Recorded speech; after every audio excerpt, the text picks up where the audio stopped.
জাতীয় সংসদের সাবেক স্পিকার শিরিন শারমিন চৌধুরীকে গ্রেফতার করেছে ঢাকা মহানগর গোয়েন্দা পুলিশ। উপপুলিশ কমিশনার এনএম নাসিরউদ্দিন জানান, রাজধানীর বিভিন্ন এলাকায় তার নামে ৬টি মামলা রয়েছে। তবে জুলাই হত্যা মামলায় তাকে গ্রেফতার দেখানো হয়েছে। দুপুরে তাকে আদালতে তোলা হতে পারে বলে জানান তিনি। জাতীয় সংসদের সাবেক স্পিকার ডক্টর শিরিন শারমিন চৌধুরীকে মঙ্গলবার ভোর রাতে আটক করেছে মহানগর গোয়েন্দা পুলিশ। ডিবি পুলিশ জানায়, রাজধানীর ধানমন্ডির একটি বাসা থেকে আটকের পর তাকে আনা হয় ডিবি কার্যালয়ে। পরে লালবাগ থানার বৈষম্য বিরোধী আন্দোলনের একটি মামলায় গ্রেফতার দেখানো হয়। 200-র বেশি সার্ভিস ও ফিচারে লেনদেনের সব বিকাশ অ্যাপে সম্ভব। তার বিরুদ্ধে বনানী, উত্তরা সহ ঢাকায় 6টি মামলা রয়েছে বলে জানিয়েছে ঢাকা মেট্রোপলিটন পুলিশের ডিসি এনএম নাসিরউদ্দিন। এসব মামলা জুলাই আগস্টে ছাত্র আন্দোলনের।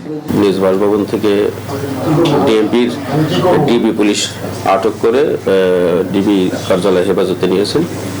আমরা এ যাবৎ যতদূর জানতে পেরেছি, তার বিরুদ্ধে জুলাই সংক্রান্ত 6টি মামলা আছে। জিজ্ঞাসাবাদ চলছে, জিজ্ঞাসাবাদ শেষে বিস্তারিত জানানো হবে। মহানগর গোয়েন্দা পুলিশ প্রধান শফিকুল ইসলামও বিষয়টি নিশ্চিত করেন। ওনার বিরুদ্ধে বনানী এবং উত্তরা থানায় 2টা মামলা আছে, যে 2টা মামলায় উনি এফআইআর নেওয়া আসামি। আমরা জিজ্ঞাসাবাদ করতেছি, যদি মনে হয় যে আরো জিজ্ঞাসাবাদের প্রয়োজন আছে তাহলে রিমান্ডে দেওয়া যাবে। শেখ হাসিনার সরকার পতনের 27 দিনের মাথায় 2024 সালের 2 সেপ্টেম্বর পদত্যাগ করেন শিরিন শারমিন। 2013 সালে স্পিকার নির্বাচিত হওয়ার পর টানা এই দায়িত্বে ছিলেন তিনি। কার্যসূচি অনুযায়ী এখন মাসুদা লাবনী, নিউজ 24, ঢাকা।